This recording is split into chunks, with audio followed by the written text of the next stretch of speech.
Hi friends, good evening. ఈరోజు నేను మీకు చూపించే రెసిపీ వచ్చేసి కోడిగుడ్లు పచ్చడి అండి. ఇది మా స్టైల్లో మేము ఎలా చేసుకుంటామో మీకైతే చూపించబోతున్నాను. ముందుగా 3 ఎగ్స్ తీసుకున్నానండి. అది బాయిల్ చేయడం వీడియో అయితే మిస్ అయిపోయింది. అది బాయిల్ చేసామండి. బాయిల్ చేసాక కొంచెం ఆయిల్ వేసుకుని ప్యాన్ పెట్టుకుని ఆయిల్ వేసుకున్నానండి. ఆయిల్లోని పసుపు వేసుకుని గుడ్లు ఫ్రై చేసుకోవాలి. ఫ్రై చేసేసుకుని పక్కన పెట్టేసుకోవాలి. అదే ఆయిల్లో మనం ఉల్లిపాయలు పచ్చిమిరపకాయలు కట్ చేసుకుని ఆ ముక్కలను అయితే వేసేసుకోవాలండి.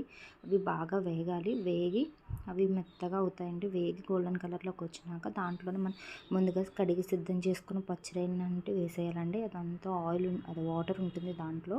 ఆ వాటర్ అంతా ఇంకిపోయేదాకా మనం నూనెలో ఫ్రై చేయాలి. తర్వాత దాంట్లోనే కొంచెం పసుపు అయితే వేయాలండి. పసుపు వేసి దాన్ని కూడా కొంచెం ఫ్రై చేయాలండి. తర్వాత అల్లం వెల్లుల్లి పేస్ట్ వేయాలి దాంట్లోనే. అది కూడా బాగా ఫ్రై చేయాలండి. బాగా ఫ్రై అవ్వాలి. ఫ్రై అయితేనే బాగుంటుందండి కర్రీ వచ్చేసి. బాగా ఫ్రై చేయండి ఫస్ట్.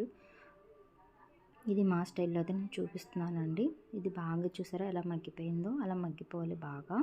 ఆయిల్ తేలిసింది చూసారా, దాన్ని మగ్గిపోయినట్టు మనకు అర్థమండి. అప్పుడు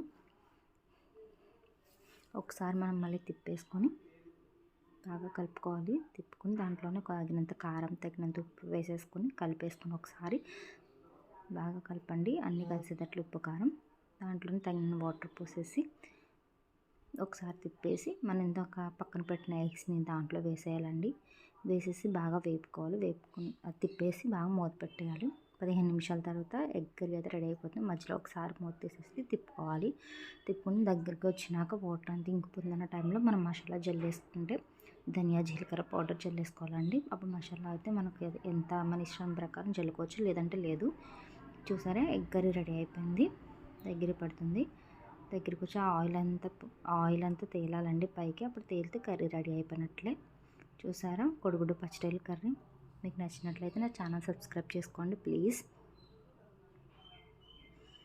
రమేష్ యూట్యూబ్ ఛానల్.